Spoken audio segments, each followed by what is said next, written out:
Love this podcast? Support it and sponsor today. Simply head to ozcastnetwork.com for details.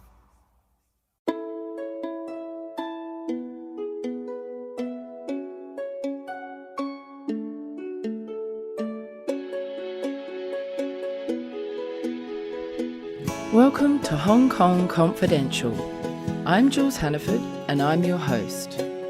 I'm an Australian woman and I've been living in Hong Kong for many years. I'm a mother, a teacher, an author, and I want to share my wisdom and the wisdom of others with you. Thanks for joining me and I hope you enjoy the show.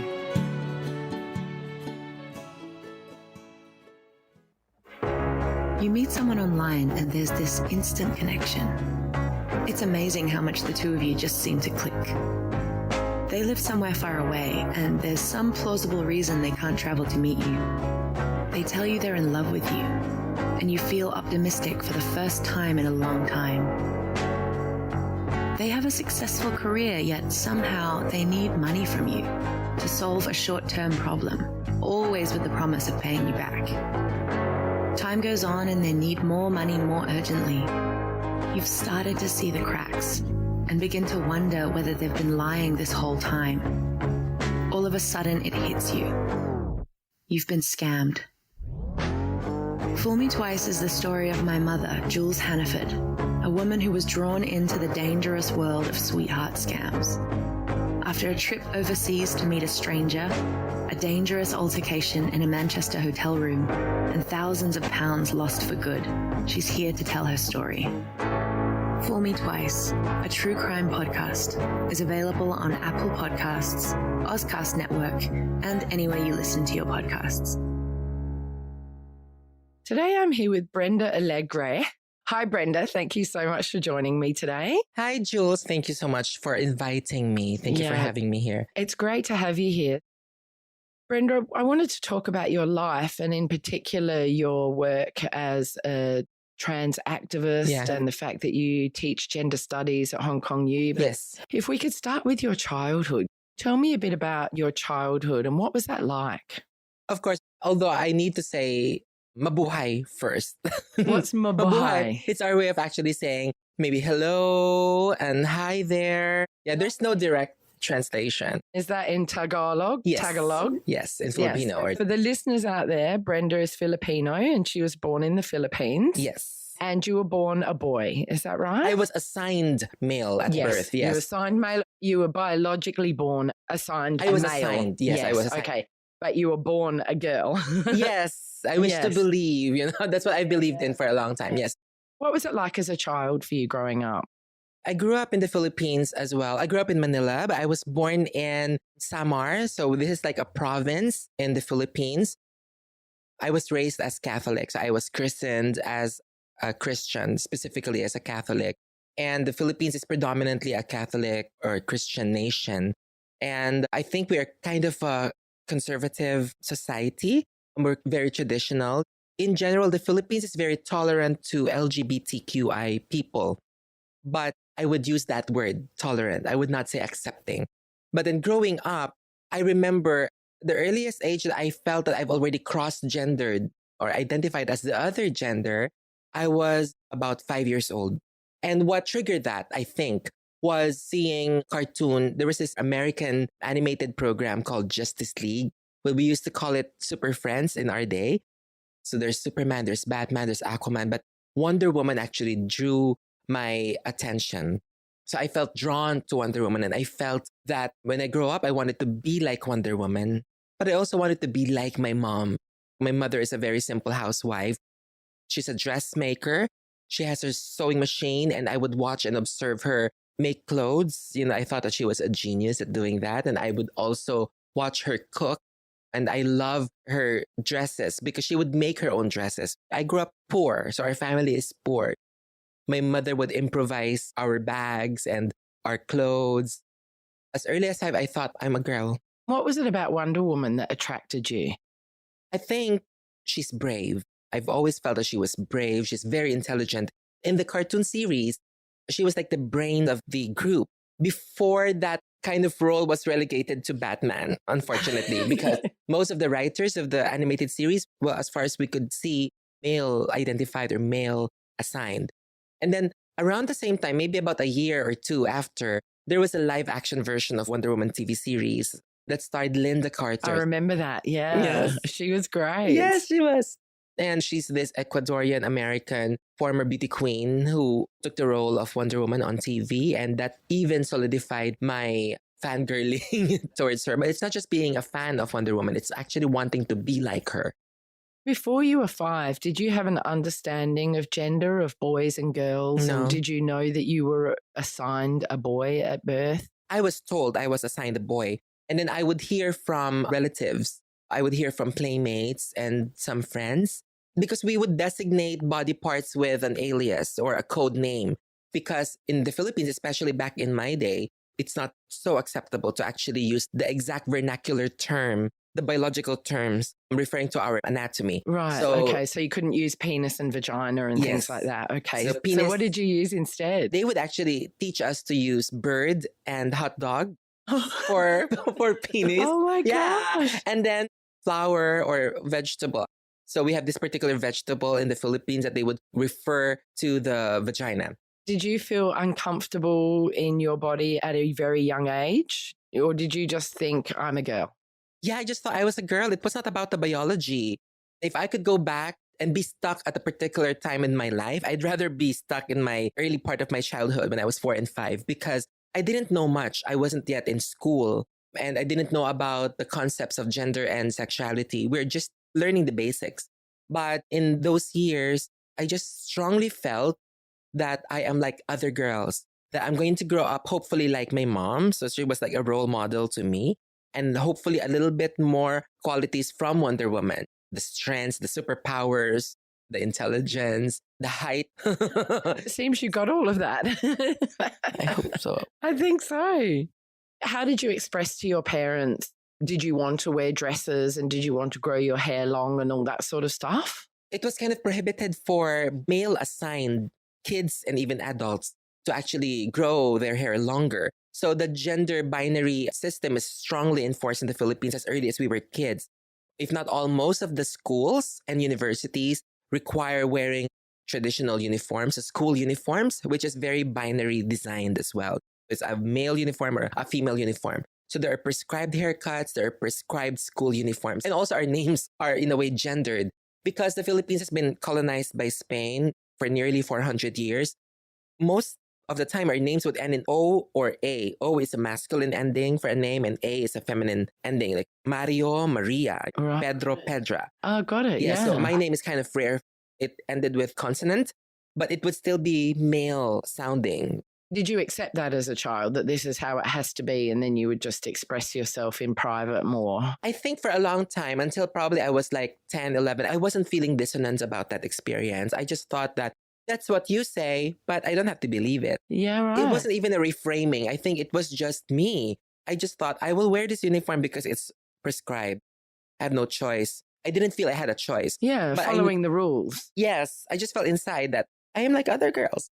My biology was just that. It served its biological purpose. So like peeing, the hot dog is for the bird is for peeing only. And maybe I don't need to have a vagina. I just felt. And my female friends and relatives my age, when their breasts are already developing, I also wanted to have that kind of breast development. But I thought it might not happen soon.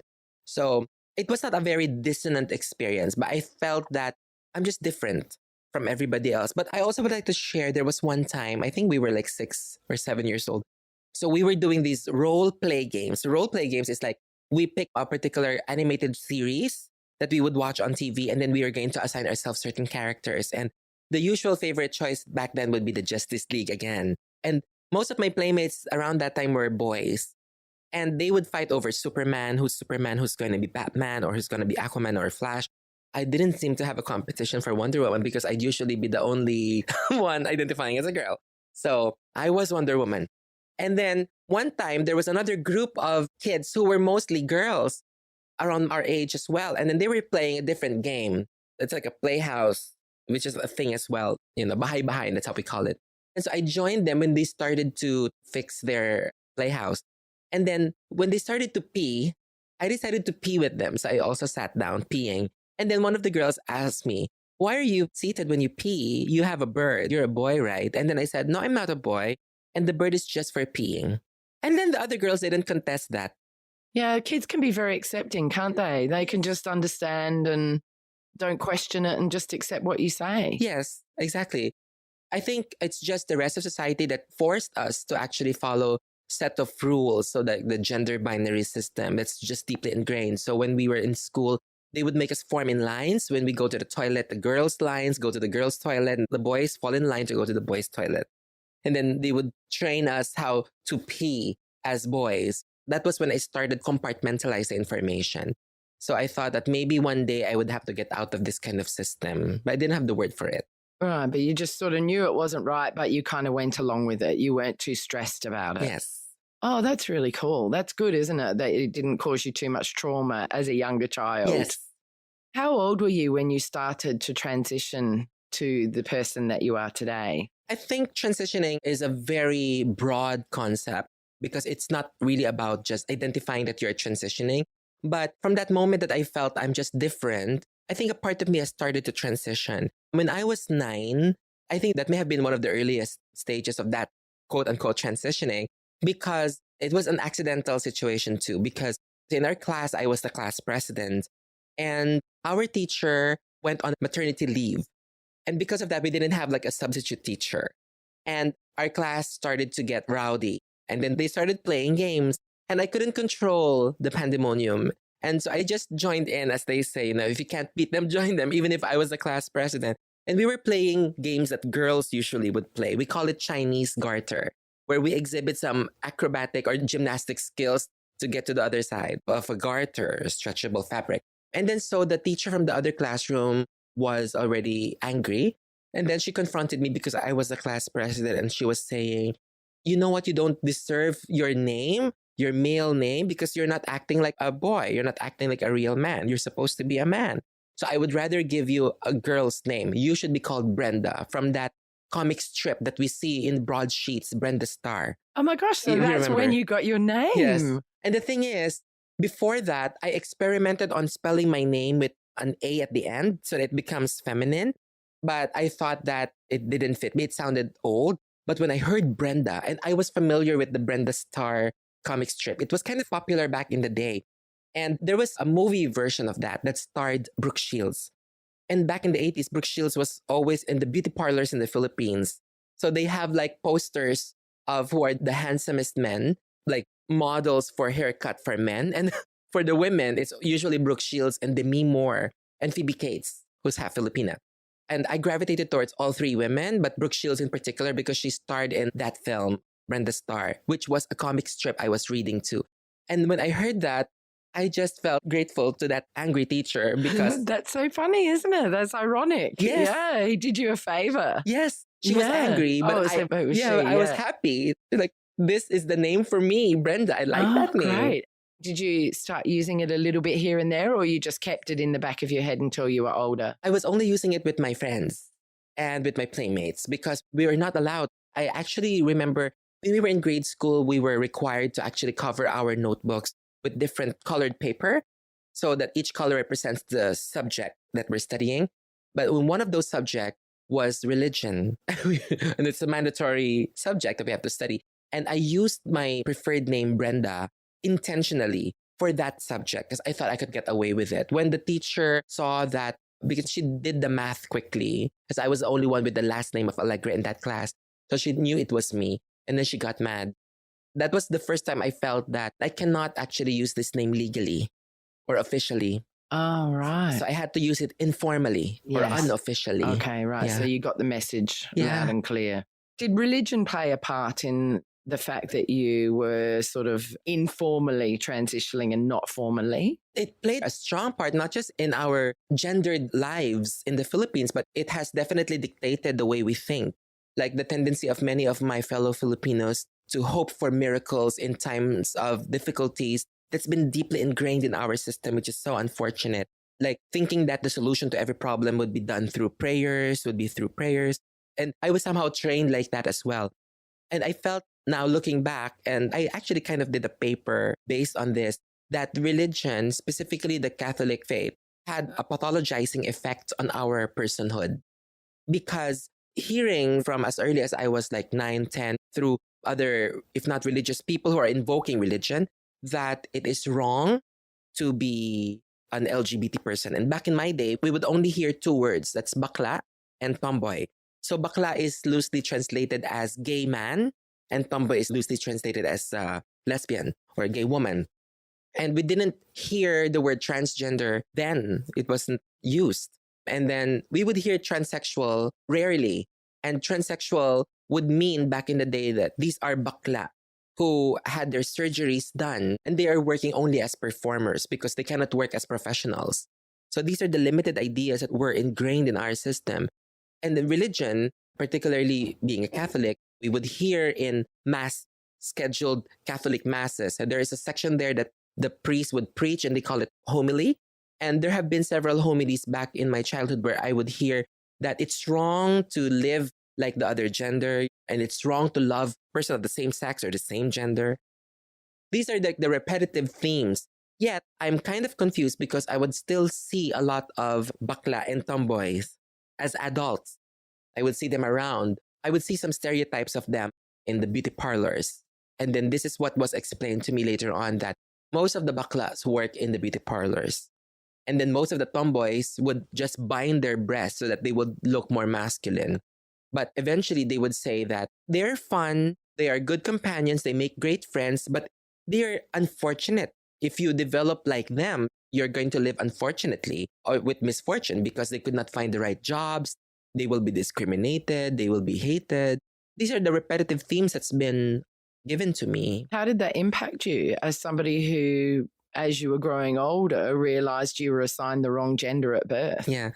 I think now, looking back, I realize I am more of an optimist back in the day and I'm more of a pessimist now. So the anxiety is clear in my existence at the moment. But back in the day, I was less anxious of just being true to myself. And I think I have this tendency to gravitate towards my real self. I think I may have embraced, I didn't even think I came out. I really didn't come out. I don't remember telling my parents that I am a bakla or a transgender kid. I just started to just allowed myself to be myself. And there are some funny narratives because of this Wonder Woman affinity. And there's this popular energy drink in the Philippines made of malt called Milo. And I know it. Yeah. Milo and Ovaltine, they're very popular. And then the big cans of these drinks we managed to keep. And then cockfight is also, we could manage roosters back home and chicken, or hens. And then cockfighting is kind of like a favorite sport. So there are some yellow nylon lassos that are used to actually restrain or to put the roosters on leash. And because of that, I felt that there is now enough materials to make a Wonder Woman costume. And I kind of fooled my dad into modeling or creating these Wonder Woman paraphernalias for me. But he did. He fashioned the belt, as he saw it on TV. Because he would also sit down and watch Wonder Woman because the program was in English. It was a big deal for poor families, for their kids who go to private Catholic schools on a scholarship, that their kids are learning English. And they would sometimes sit with them, if they cannot tutor us, they would sit with them to encourage us watching some of these programs. So we develop ourselves being bilingual because we kind of became bilingual naturally. So my father created the Wonder Woman belt, the tiara, the bracelets of submission, and then the nylon as the magic lasso. How lovely is that? Yeah. So in a way, he was showing his support in a very kind of loving way. I think he was showing his support to me, being a kid who loves to play and would fashion my role play from this idealized character. But I think he was not really thinking about the gender. It wasn't a big issue. I would think back now and realize my parents didn't really think much about gender sexuality issues. They just accepted and loved me as me. They were just being retrained by other people, particularly some friends, most of my relatives, and what they hear on TV, let's just say, or on radio. And religion as and well. And religion most of the time. Yeah. What is wrong? Isn't that interesting? That's so interesting. So you never really had a conversation about why you are dressing or behaving or moving in this particular direction with them? No, I didn't really trigger that. But when my mother would catch me wearing the clothes that she's partly finished, she would just tell me, This is a funny instruction. She'd just tell me, take that off, It's not yet finished. It's not yet finished. It's not yet finished. But she was angry because I might rip the dress or some portions of that might, because she's constructing it. I actually don't remember hearing her say that you're not supposed to wear that. I would just usually hear her say that that's not yet finished and that someone is going to pay for that. And I have to repeat that. You have to reconstruct it if it gets ruined. That's what I remember. We didn't really sit down for that. But there have been indeed times in between where I think my parents were getting cues from other people and they were trying to practice because maybe they were thinking that they have to be this kind of parent. They have to reframe their style of parenthood. So there were times in between. My dad would actually cut my hair because it was expensive for us to go to a barber shop. Since I had to maintain a short male haircut, he would be able to cut my hair often. And then whenever I would move my body during a haircutting session, that's when he would already lose his patience and he's going to get a bit physical on me. The corporal punishment is kind of common in the Philippines, most especially back in the day. And then there was one time that I had to run away from him because I felt that the haircut was getting too short already. When I ran away, he didn't open the gate. It took me several hours to actually get back in. Oh, really? Yeah. And then I think a few years after that, there was a dispute on the TV program because I was supposed to watch a local drama. But there was a coinciding boxing match. And to him, boxing is the most important program that he'd rather see. And we only had one TV. And because I insisted on switching channels, he got so mad that he punished me. But there was a funny reaction that he got from me because the last thing that he punished me with was he threw a Merriam-Webster dictionary at me. It didn't hit me, but I picked up the dictionary, I went to my room and I started reading the dictionary. So he did you another favor. He did me another favor because I was crying hard. And then that was a way for me to pacify myself, to just read. Because at that age, I actually loved reading. Yeah. How do you think you had such a strong character as a young person? How did you develop? Were you just naturally born with that, or did you have role models around you? Or how did you find that strength to just not be too stressed by what was going on in your life and to really take it all in your stride? Because I think my parents may have indirectly influenced me. Like I see my mother, she would just sometimes have a cup of coffee and a cup of water in a day so that she would be able to do the work that she needs to finish. And she will make sure that I get my meals. And sometimes our meals aren't complete because of financial problems, but they would make sure that I get my sustenance, so to speak. But I'd see her focus on what she's doing and she's not complaining about it. So maybe that rubbed off on me in a good way. And I see my dad. My dad is kind of diminutive and he was a little old already for the kind of work that he does. He would be like mediating a person on companies that are ordering construction supplies. And he would actually carry very heavy loads by himself. And he was too diminutive, for such mass of equipments to carry. And I felt, then he's not complaining. Maybe he's a strong person. Maybe it affected me positively.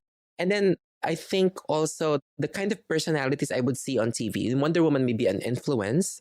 And also I grew up watching different Western and local celebrities, and I would hear their stories and I felt that they were kind of resilient, like Judy Garland, Liza Minnelli, Barbara Streisand, Whitney Houston. And then we have our local celebrities, Regine Velasquez. She was like the Whitney of the Philippines. And I heard her story. She was also very poor and she was just very resilient and just hardworking until she became famous. Right. So you had lots of really amazing role models around you. Yeah, that's brilliant.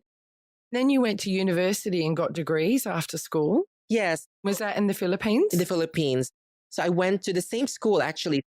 So my school was also a university. It had an elementary or a grade school, a secondary school, and a university. I was on a scholarship, so that helped us a lot.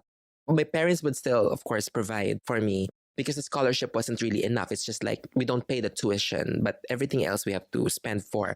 It's been a co-ed all throughout. So I've always had female assigned classmates, and they would eventually be my closer friends.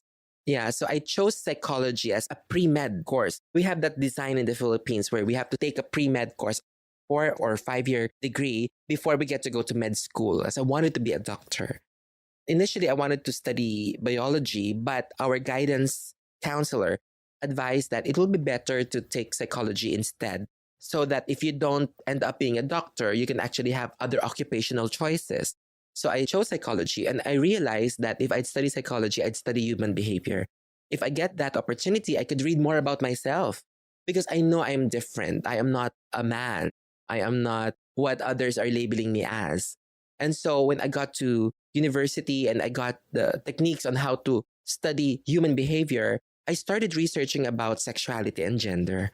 Is that where you first learned about the term transgender?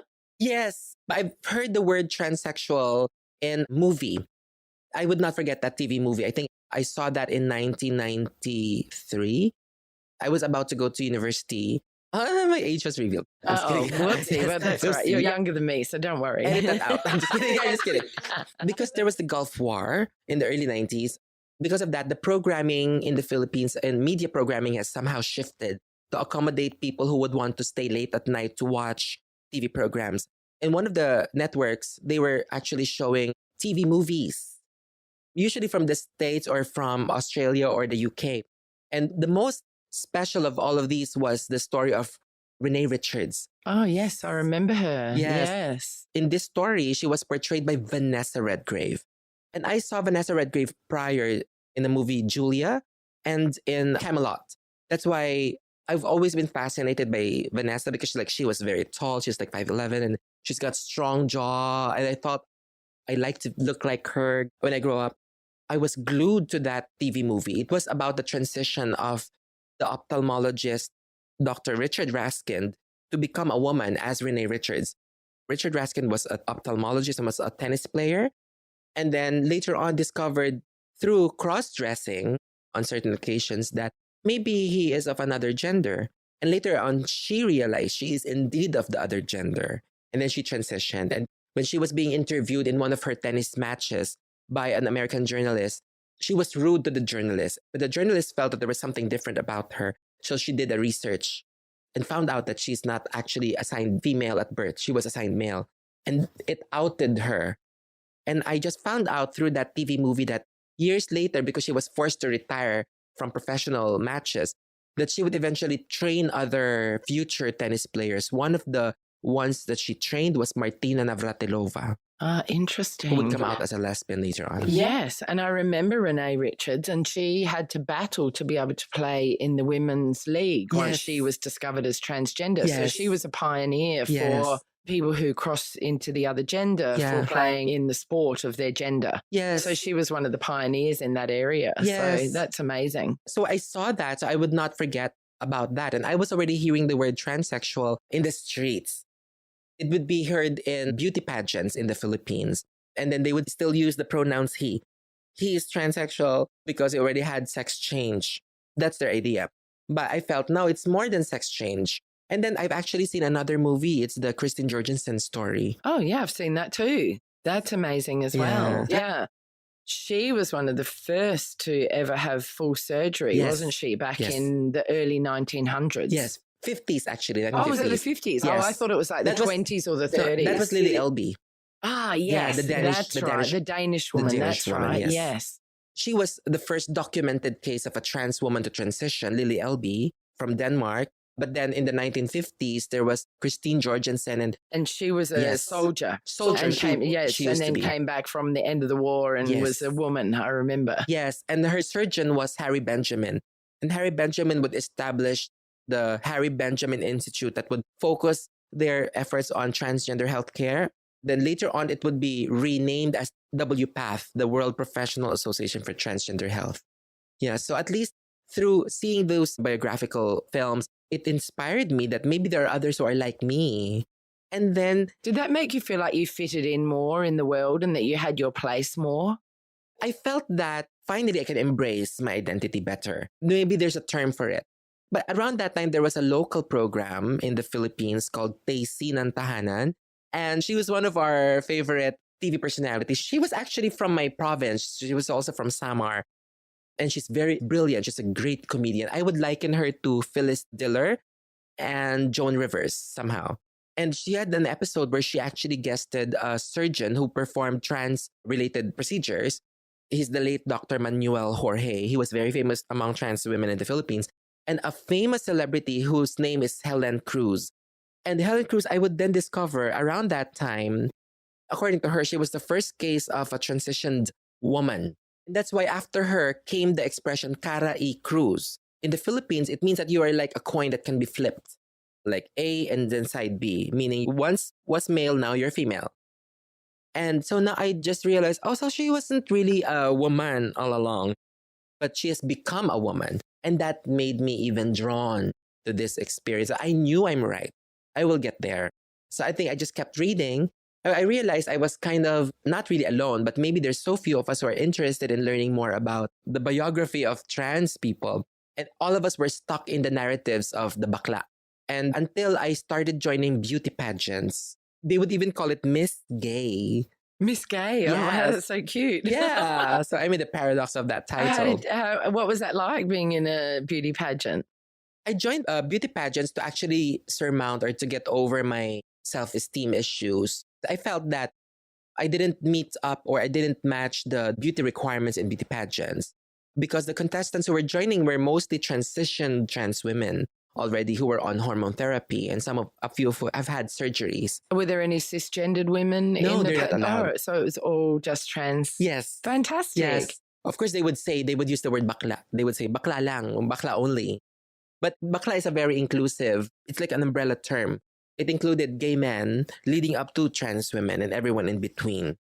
Is that around university time when you joined the beauty pageant? Yes. Did that help you sort of find a community or a tribe that you felt you belonged to? I kind of found them already in the university because we had this mandatory military training. We call it ROTC or ROTC. So we are forced to cut our hair like soldiers and then dress like male soldiers. But what they were not expecting is that we would find people like each other. Some of my friends were blaming me for being that core magnet because I was moving a certain way in the middle of the field. And then when they saw me, they felt, okay, we have to be together. And eventually, we gravitated towards each other. We formed like our own platoon. So there were like 30-ish of us in that platoon. But as expected, the kind of gendering, the gender roles and stereotypes as being assigned. So they felt that since we are not as masculine as all the other boys in the fields, we would be under the shelter and then we would be selling the snacks. All right. So get you off the field because you're not representative of the macho soldiers. We're not the masculine soldiers. We cannot really save the country if it goes to war. But we can be the girls for the day, so to speak. And because of that, the boys would also take advantage of that. They would just wink at us. They would just touch our shoulders. And then we would lose ourselves in the process. We would just accidentally give them free snacks. And then we'd end up, paying for the losses. Yeah. Oh, no. And we will use the gender stereotypes to our advantage as well to get away from that. We would ask the soldiers who assigned us if we could just clean their offices, give them a massage so that we don't pay for the difference. And then they would let us do it. Yeah. So. Oh my gosh, that sounds so interesting, the way that you just evolved and how it all sort of grew naturally and organically into finding yourself. Tell me about your university time and doing your PhD. After university, I realized I could not proceed to med school because it's way too expensive. So I felt I had to start looking for jobs. And that was when I realized job hunting was difficult, or at least landing jobs was very difficult for someone like me. Because that was when I was already wearing women's clothes. My hair was already longer. I stopped cutting my hair when I was on my last year in university. So my hair was like around neck length or shoulder length. And I was wearing makeup already. I plucked my eyebrows and would wear makeup every day. And were you calling yourself Brenda then? I would definitely. Yeah. But I could not use Brenda on the application. Official, yes. Yeah. But when they asked me in an interview how I'd prefer to be called, I'd say, call me Brenda with a smile. And I guess they were not okay with that, but they seemed to pretend that they were okay with it. So in short, I've had like around 50 job applications. I will not forget. I had 50 job applications in the span of nearly 3 months before I landed my first job. And it was in between that I realized why I wasn't really landing the jobs. So in some instances, they would instruct me to look masculine before they hire me. And in other cases, they already said that you're hired, you had this job. But when you return your job offer, you have to look masculine and you have to act masculine. And there are things you cannot do. And in the intersection of the identities, the warnings that they would give me would not be just about gender. It would also be about sexuality. They'd tell me, not only are you allowed to go to the women's toilet, but you're not also allowed to seduce the boys in the workplace or in schools. So they were really directing both your gender and your sexuality. Yes. And I didn't even tell them what my sexuality is. It was. Yeah. Yeah. I mean, because for the listeners out there, gender and sexuality are completely separate of each other. They're Yes. not linked. yes, they can intersect, but they're different. Yes. Yeah. And that's the thing back home.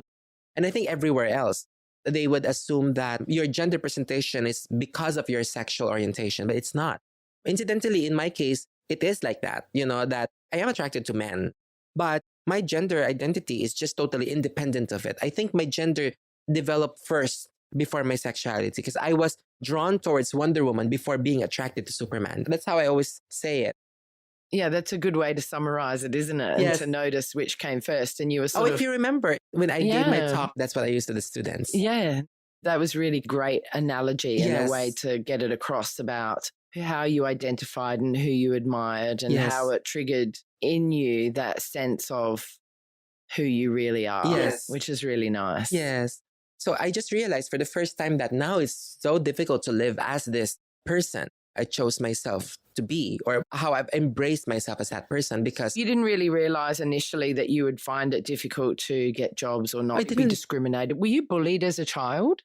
not really. Right. So that Yeah. might be part of it because Yeah. you were accepted and you come from a culture that's quite tolerant, Yes. but not accepting. Yes. So when you found this discrimination and not being able to get the jobs and putting through 50 job applications Yes. is ridiculous Yes. in that day and age because it was very easy to get jobs back then. Well, not very easy, but typically it wouldn't take 50 goes. Yeah. And the thing Especially with your qualifications. Oh, yes, exactly. Actually, one of the reasons why I would keep going was because I keep getting job invitations. They usually give the job invitations to the top 10% of the graduating class or the graduate class. And I would always be in that list. And each and every time I would make an appearance, I think that's when I assume I've disappointed them, that I would sometimes even see the gestures. They would keep looking. It's not the male person on this paper, this resume. And this is not even totally female. It's kind of female. So I think that drew the disappointment. But I just kept going, I think, because my priority was to land a job, because my parents were really old and they really need that financial support, or I have to get off their support. I have to be more independent. And I've also had that kind of family issue. I didn't have a close relationship with my sister who was living in the UK. And some of my relatives were bluntly blaming my gender identity and gender expression as the reason why we are stuck in poverty. Oh, like it's a curse on the family kind of thing, Yes. which is just really unfair. Yes. Yeah.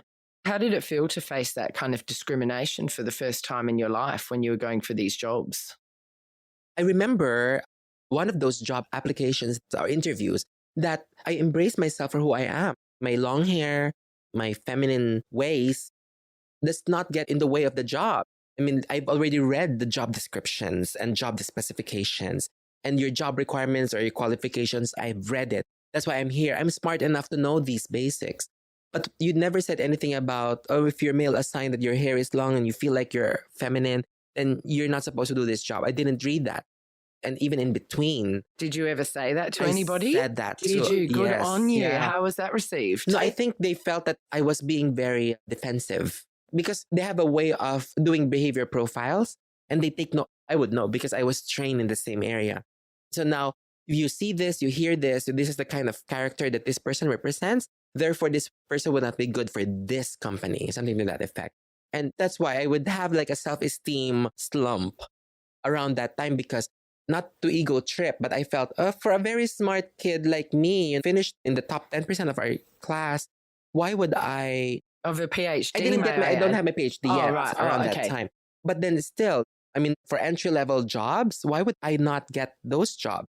And so when I landed my first job, I decided to stay for a long time before I started moving. But then that was when I started doing my postgraduate courses. So first my master's degree and then my PhD, because I felt I have to fortify my academic standings and keep working in companies that I wasn't really a fan of. Did you feel that the better educated you were, the more respected you would be within the community? I thought that that was helpful, but I realized regardless of the amount of education or even the intelligence that you exude, if you don't fall in the ideal character that they're looking for, and for someone queer, to them, the spectrum of bakla or the spectrum of gay identity is like a spectrum.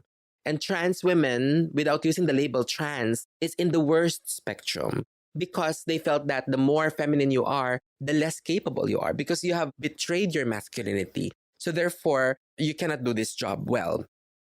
So that's what I felt. And I think that's the culture. That was the prevailing culture, at least. I just kept going. I felt if I won't be able to use my degree in most of these companies, I would probably be able to find a suitable employer elsewhere. But I would eventually land the kind of jobs I want. And I would make mistakes here and there, but still, I've had a great time in each of the companies I've worked for and worked with. And the last company, we call it a call center. It was a business process outsourced company, and it's American owned. And then in one of those days that I was already disappointed with the kind of work that we do day in, day out, I got a phone call from Sam Winter, who was running this Sexuality and Gender class at Hong Kong U. And he knew me from way back because he was a co-advisor for my postgraduate thesis. And so I think we formed a bond. I think he knew how I work, and he hired me as an overseas research assistant in one of his researches. And so he asked me casually if I'm interested to apply for a job as a TA at Hong Kong U, and that I went for it. And I think that's the kind of person I am also. If the opportunity presents itself, I will grab it. If it's the right place. And at that point, Hong Kong. Were you in the Philippines at that time and you applied for the job? Yes. You got it and came over?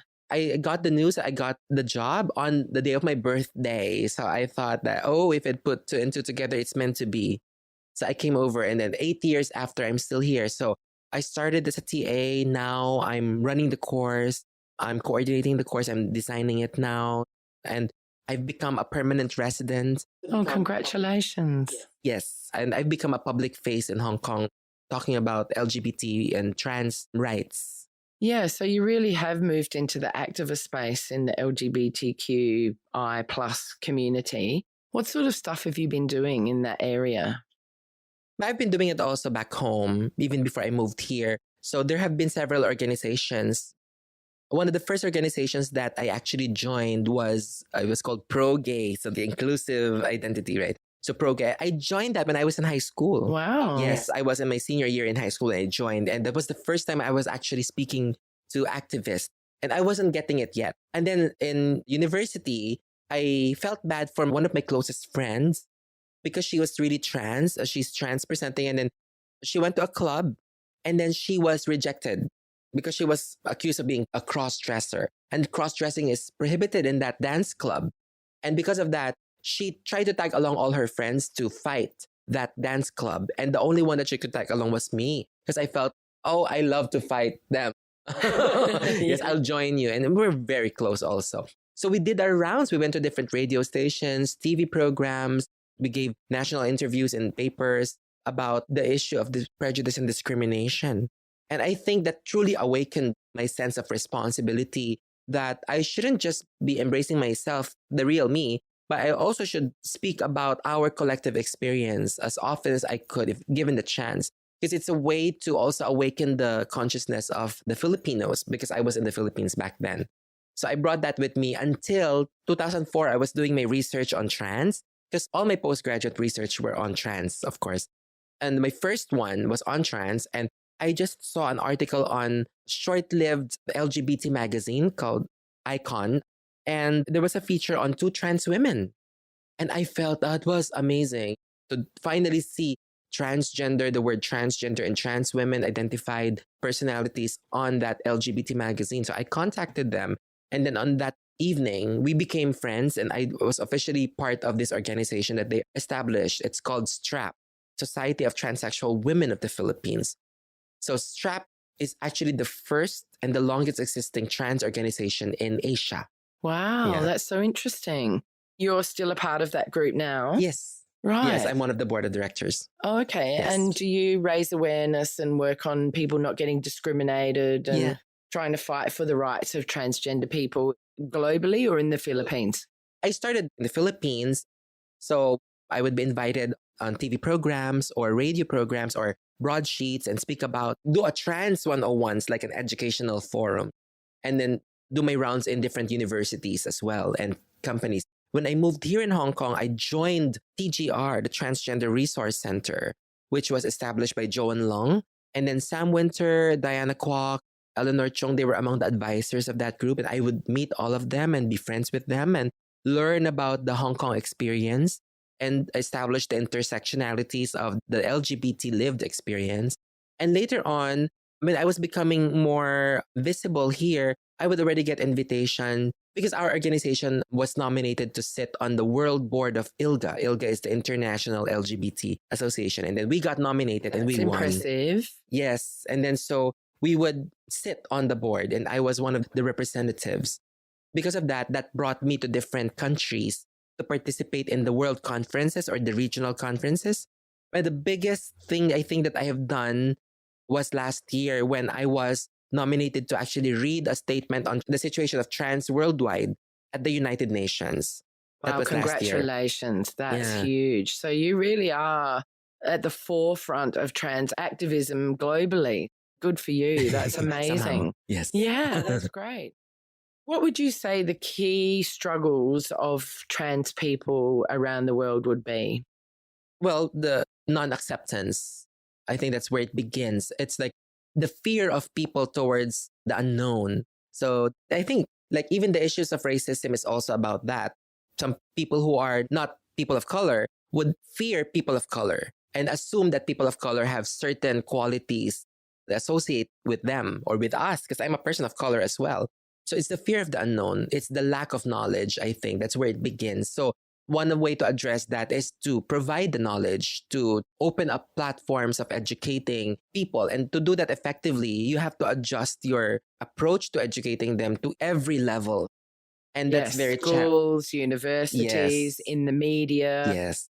Yeah, that's so important. And I think on a community level, transgender people can be discriminated against in so many ways, can't they? Whether it be applying for a job or the way that they're treated in shops or within the community or on public transport or whatever. And how important is passing as your chosen gender to being more accepted? And is that fair? It's not fair. It's not even right.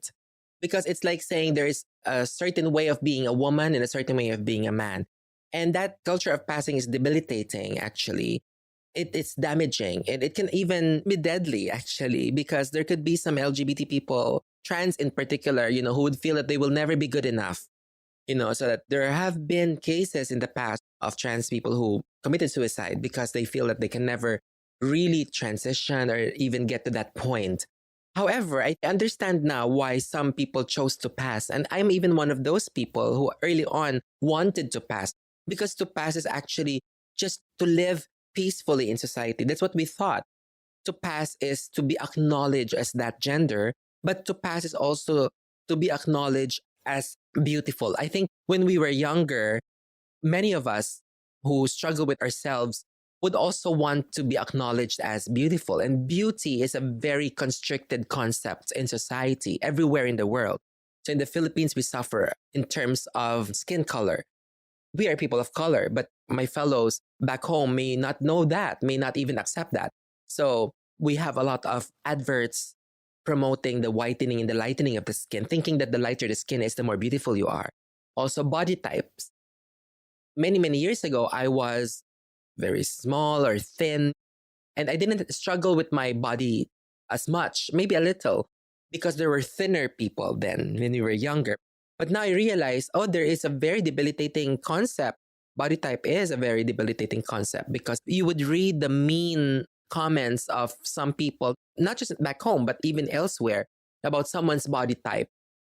I think passing was good for some people just to actually live peacefully and to integrate in society. But now that they have done that, I hope that they realize they should stop passing and they should just accept themselves. And we should now start talking about an authentic sense of self.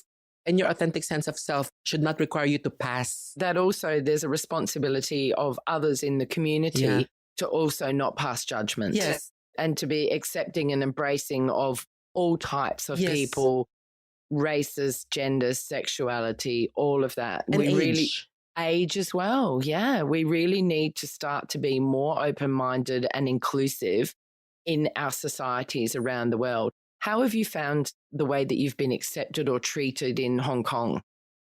Initially, I thought this is where the passing must have been helpful to some extent because it was like very quiet. So I could just go to the women's toilet easily without being questioned. The first time that I was actually questioned by someone when I was in the line to go to the women's toilet, I was with other Filipinas. And I was heavily made up on that day because there was an occasion. And then one of the Filipinas actually approached me and told me in a very blunt and disrespectful way that I don't deserve to be in that line because I will never be a woman. And incidentally, this Filipina to me, maybe to everyone else, is masculine presenting. Must have been male assigned, but masculine presenting. So the irony of that, aren't we? It's just maybe in your case, you chose to identify as a woman because you're still in women's line. But in my case, I identify as a woman and I don't want to be in the men's room. I don't want to go to the men's room. So that was the first time. And then later on, I would realize there are certain days where I was on the MTR that I would get a second look. I suspect locals. So maybe they're now sensing that I am not feminine enough. Some of them would look at my feet, hands. My feet are huge. But hands and neck because they're looking for... So now that's the Adam's apple you're drawing to. Now, correct me if I'm wrong, but is that a surgery that some male to female trans people choose to do to get that shaved off? Shaved off. Yeah. And just to flatten that because then that clue is not there. Yes. Yeah. And the thing is, I know I've been using videos of tracheal shaving in my class. And in the years of doing it, I have been discouraged already to do it myself because I said, even if you're under anesthesia, I don't want that done on me because it's just scary. But I admire trans people who have done that. They're so brave because that's what they want, I assume. Yeah. And that's the thing about any transition. Everybody does it their own way, at their own speed and their own pace, and they can do as little or as much on the outside and the inside as they want to. There's no prescription, is there? I understand, though, in Hong Kong, and please correct me if I'm wrong, that you cannot change genders unless you can prove that you've had the full surgery. Yes. Now, that's very unfair as well, isn't it? Yes. That was after the landmark W case in, I believe, 2014.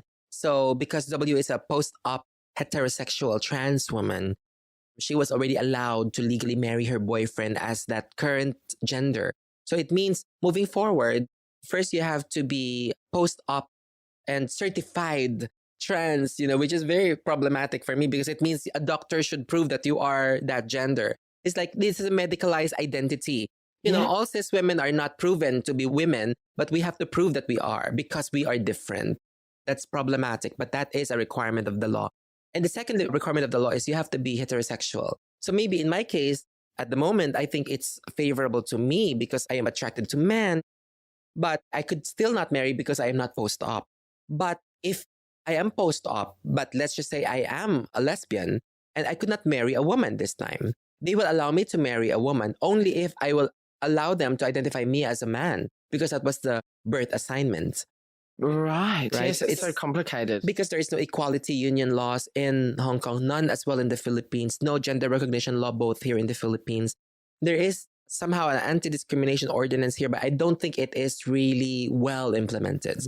And the culture of discrimination may be reeking. I could even feel that there is a sense of racism in Hong Kong, as there is even in the Philippines and everywhere else. Yeah. I don't even know if this is an appropriate question. Please tell me if it's not. But are you officially Brenda on any of your documents? No, I am not because I have not. You can't be because of the Philippines and the Hong Kong and Hong Kong laws. The laws, the limitations of the laws, the absence of the laws, in fact, to recognize my gender. And what does that feel like to not be able to have your documents with your correct gender and name? It's so frustrating, but it's like I've made my priorities. I've set my priorities to make sure that I have a job and a job I want because and a job where you're making a difference. A job where I'm making a difference. I feel that I have a responsibility to stay because it's not every day that there are like nearly 300 students that will come to our class. and they will be learning something. At least some of them will really keep what they learned with them. So I think it is such a big responsibility. If someone else can actually take that on, and I also have another place to move to, I would definitely be very happy. If I had it my way. If you could go to Canada or something like that, where you could legally transition to the correct name and gender, would you choose? Definitely, yes. I mean, countries that have laws that will allow that, and countries whose culture is permissive of diversity. Because I would not say there is a place on this planet where you could run away from discrimination. I think everywhere there is prejudice and discrimination, but at least there are societies that can address that because it's on paper. That would matter. I think for my age now, that matters the most. But then the thing is, moving to another country isn't easy because migration laws are getting stricter these days. But apart from that, I need a job as well, because it's not even about just getting any job. Not because I have a PhD, but I think there are certain jobs I really want to do. I can have options, but I still want to do the kind of jobs I am really good at. We all want that, don't we? Yes, we all want that. We all want to have jobs that we really love to do and where we can make a difference. So we're lucky to be able to do that, for sure. What sort of role or impact do you think that Caitlyn Jenner and Laverne Cox and some of these people who are prominent in the media, who are transgender, what sort of impact are they having on society in general towards helping people towards accepting transgender people?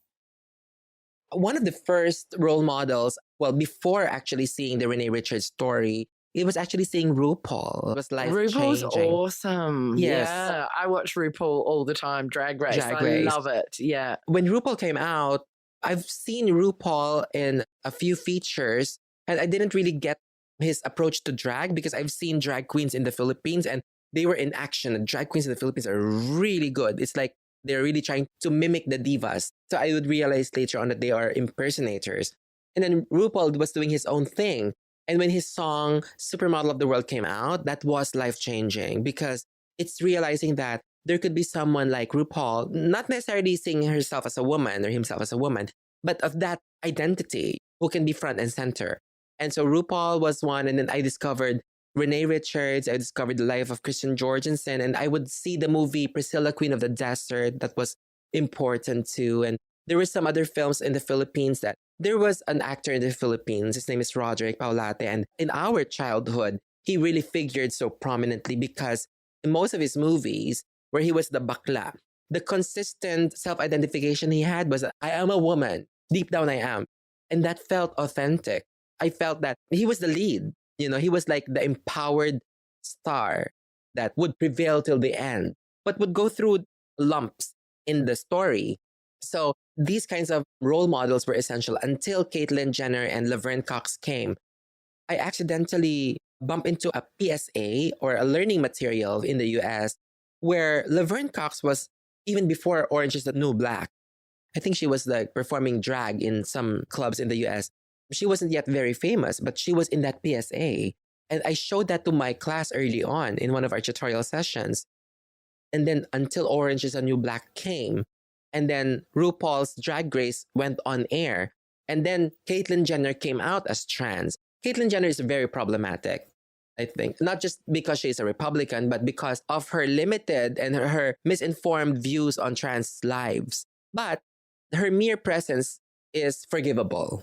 Yes, I understand what you're saying because I watched her first reality TV series and I could see not only that she was a Trump supporter, which is very, very sad, but also it was almost like she had a privileged approach to transgender and she didn't really understand the bigger picture. Yeah. She didn't get the complexities of it. And because she was able to afford everything that she wanted to do and do it all very swiftly, for many people, it can take many years and it can be very costly. Yes. She really didn't have an understanding or an empathy of what many trans people have been through. Do you think that's right, my understanding of her? Yeah, because I mean, like, there's nothing wrong with being white, but when living in the privilege of ethnicity of your skin color, that's when it becomes problematic. Well, not only did she have white privilege, but she had the Hollywood privilege as well. Yes. So she had the financial privilege as well. Yeah. And even the reputation. I mean, like, she's already established as a respected celebrity prior. But then apart from Laverne Cox, there was Janet Mock. Janet Mock's amazing. Great. Yeah. She wrote a fantastic book, which I absolutely loved. I think the interesting thing about Caitlyn Jenner is, though, that because as Bruce Jenner, he was so high profile that when he transitioned, it increased the visibility of transgender people in general society.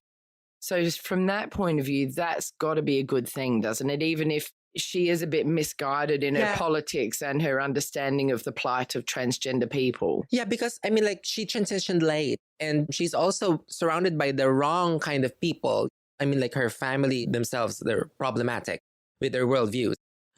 You're being very diplomatic. Yes, you know, so I've never been a fan of the Kardashians and the Jenners. But then Caitlyn, when she announced her transition, I was actually very happy and excited because I knew that she will be a big representation.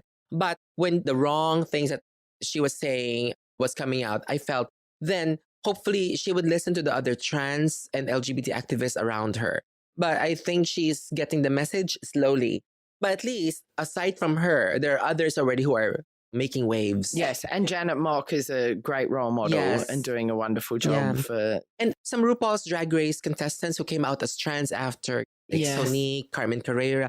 Carmen Carrera, when eventually she came out, she had her transitioned self in IG and her social media platforms, and she was very educated about her experience. And also Strut Modeling Agency in New York, which has got the transgender models, and they had a reality TV series. Yes. I'm friends with Cecilio. Oh, okay. Yeah. He's amazing. Laith Ashley as well. I mean, Laith is just like stunning. Yeah. Like, he is absolutely stunning. Yeah, and then recently, because of the popularity of the FX series Pose, that's very influential also because it's a very empowering program. And it also featured some trans women. But I know that it's based on experiences of queer and trans people back in the 80s and the early 90s in the US. It reflects the reality back in the day. Which series Pose. is that? Oh, I don't know that one. You should. Ah, You should. how do you spell that? Pose. Oh, Pose. Right. Okay, sorry. Yeah.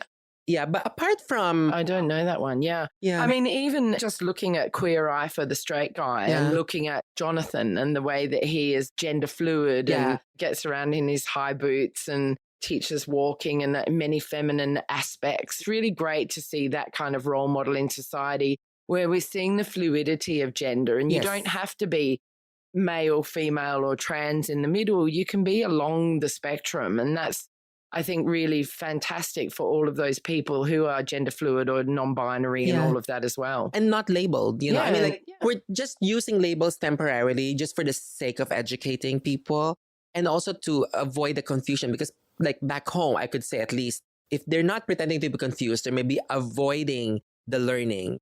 Maybe they're refusing to learn because there is great confusion. Like, recently, there is this bad experience of a trans woman in the Philippines. So she identifies as a woman and sometimes as a trans woman. And she went to the women's toilet in one of the older malls back home. Incidentally, that place is part of that region of Manila that has a gender fair ordinance or anti-discrimination ordinance. The thing is, she wasn't only prevented from using the toilet, she was also inhumanely violated. The way she was treated by the cleaner of the toilet, the security personnel, she was treated like a criminal. She didn't do a Facebook Live coverage and she didn't contact friends immediately. Help would not come her way, but eventually help came her way. So we also have our other role models in the Philippines, and some of them are nearly perfect and the others can be problematic too. One of our role models is Congresswoman Geraldine Roman. She was the first out trans legislator in Southeast Asia. So she came to her rescue. This time, she's working with other LGBT activists. So she's definitely on that path of actually fighting for LGBT, particularly trans rights. There's a cis woman senator who is very much an ally to us, Senator Risa Hontiveros. And she's usually bullied in the Senate because, you know, she's sometimes the only one lobbying for the rights-related issues of LGBT people. So she's a real ally. Fortunately, also for where I live in Manila, in Quezon City, we have our mayor, she's a cis woman, and she also immediately came and responded to this discrimination and reminded everyone that there is an ordinance acknowledging our presence.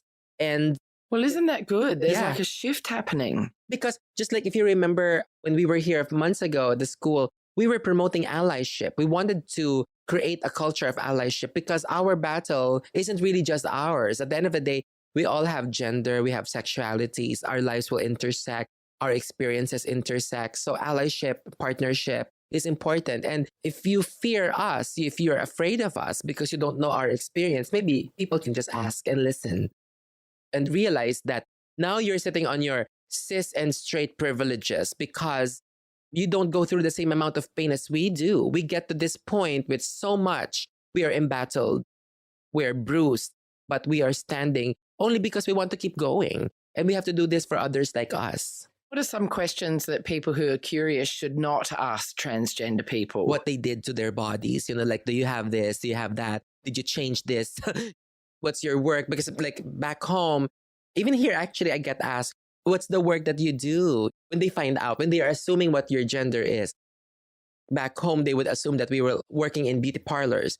And I wanted to restore the dignity of working in a salon. But I don't want people to assume that all queer presenting people work in salons because that should be a choice. And don't ask us if we're on hormones. Are you on hormones? Because some of us don't even know that we should be on hormones. Some of us made the choice not to be on hormones anymore. And don't ask us if we are married or we have a boyfriend. Sometimes people assume that if we look like this, oh, you have a boyfriend already? How many boyfriends do you have? They sometimes ask that way. So these are not just invasive, but it's so presumptive. Yeah, are they presuming that you're promiscuous because you're transgender? Yeah. Yeah, see, that's wrong, isn't Yes. it? Yeah. This is where education comes in. This is where doing this podcast and getting these out to the wider community can help people to understand more. Yes. So can I ask you, what are your biggest fears? One of my biggest fears is that throughout my lifetime, I won't actually witness Hong Kong and Philippines have laws that will really recognize equality, inclusion, and diversity. Because I've been in this fight, I've seen change, but the change has been kind of like in baby steps. So, and since I'm in my midlife now, I fear that I would get to a point that it's still not there. That's And a bit that'll be scary. sad for you, won't it, after all the work that you've been doing? That many of us have been doing. So many people. So many LGBT people were killed in the crossfire, so to speak.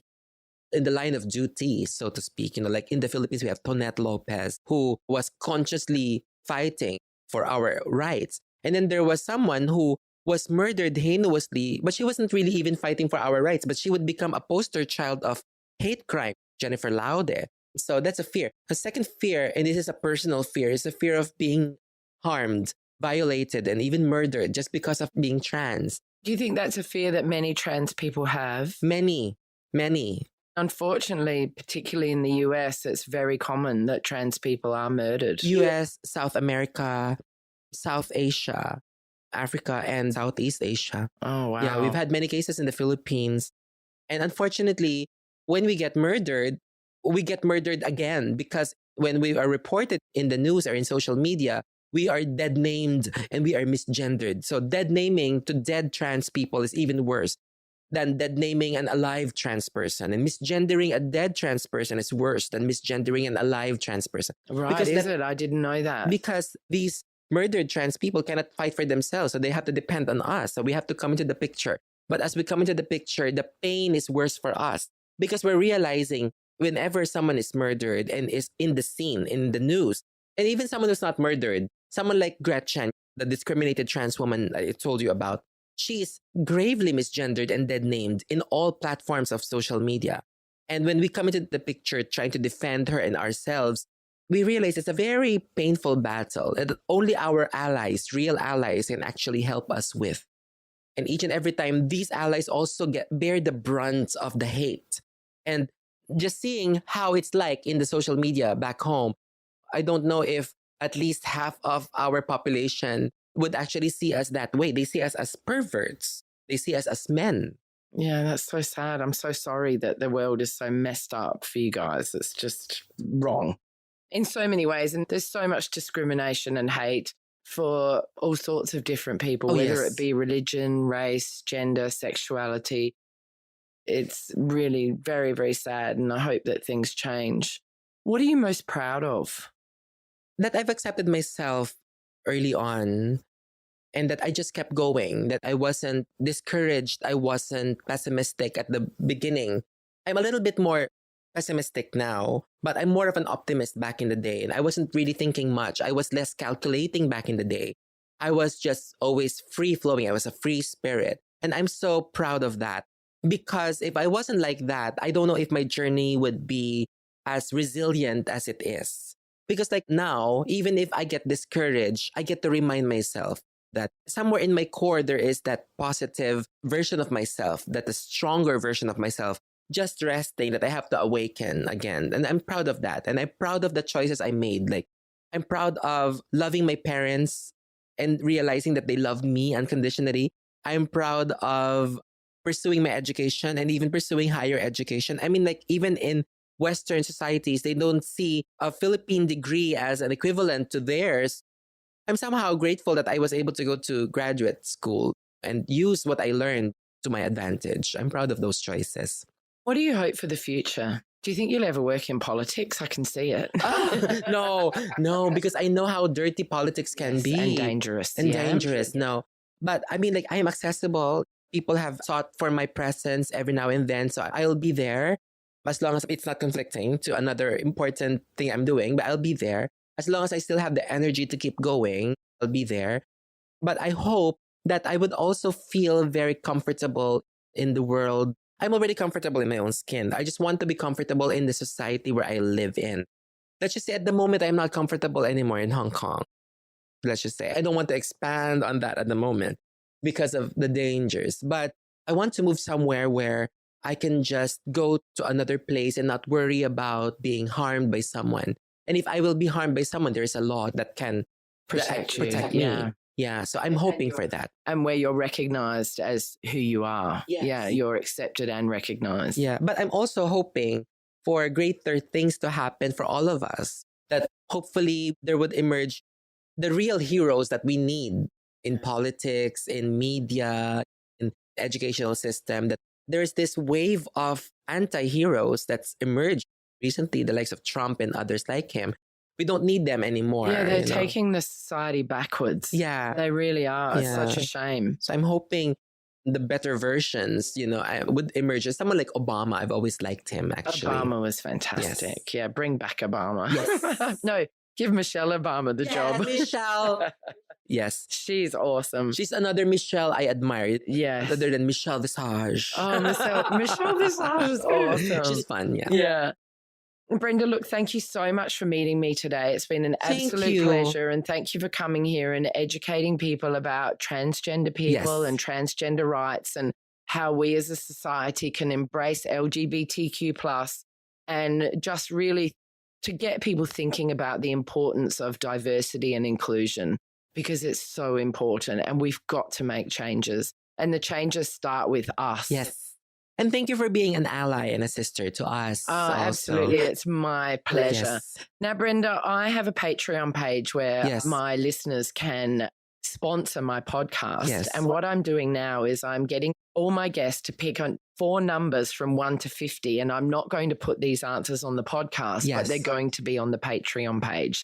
So then my listeners, they can pay as little as $1 a month towards my podcast, and they can go and listen to your answers to these questions. Okay. So can you pick 4 numbers from 1 to 50?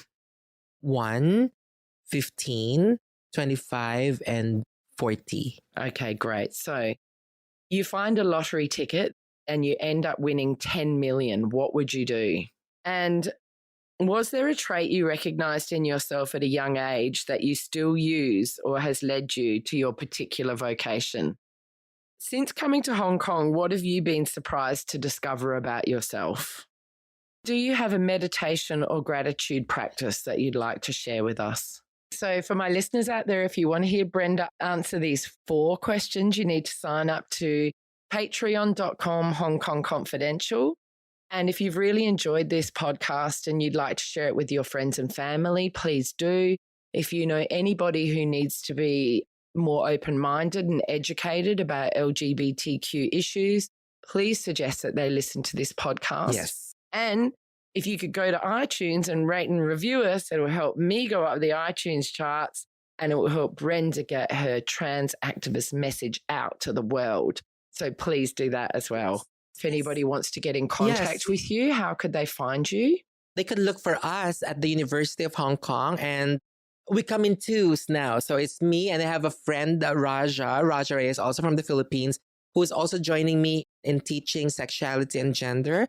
Our course runs first semesters. Our lectures are on Wednesdays, 12:30 at Hong Kong U. So to the Hong Kong U students, I hope you've done your enrollment already and see you there. Otherwise, they could actually send me an email. At my Hong Kong U email, it's brendara@hku.hk. If there is like an LGBT related matter that they want me advise or give support, or if they want to invite us to give a talk. Yeah, and Brenda, you came in and spoke to my students and it was fantastic. Everybody loved your talk and it was so inspirational. It was really, really wonderful. So I thoroughly recommend you as a speaker. And thank you also to West Island School for being an ally. And of course, I'm so grateful for this podcast for having us here. We would love to be back in the future. Yeah, that'd be great. I think we've got so much more we could talk about. We really have. We've already done like an hour and a half. Yes. And it could have, we could have gone on longer, but that was so interesting. And I just want people to be kind and loving and accepting of everybody. Yes. Stop judging people. It's so important. And people out there who have cis white privilege, leverage that privilege to support minorities that don't have the same privilege that we have. Yes. That is so important. We have this power that we can use for good. So get out there and make a difference. Yes. Find what you're passionate about and go out there and make a difference. Thank you, Brenda. Thank you. It's been amazing. Yes. Thank you so much. See you later. Hi, Confidants. I want to tell you about my Patreon page. I've joined Patreon in the hope of getting sponsorship for my Hong Kong Confidential podcast. Patreon is a great way for my listeners to get on board and sponsor me with monthly payments, and that goes towards my production costs and rewards for my members. If you're interested in checking out my Patreon page, please go to patreon.com and search up Jules Hannaford or Hong Kong Confidential. I would really appreciate you visiting my page.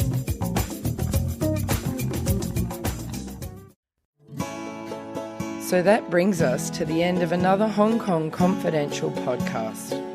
I'm Jules Hannaford. Thanks for joining me, and I hope you'll be with me again next week. If you enjoyed today's podcast, please can you go to iTunes to rate and review it. I would really appreciate your feedback. You can email me at jules@hongkongconfidential.net, and you can find me on Facebook and Instagram at Hong Kong Confidential. If you'd like to hit me up on Twitter, it's at Jules Hannaford. I would love to hear from you.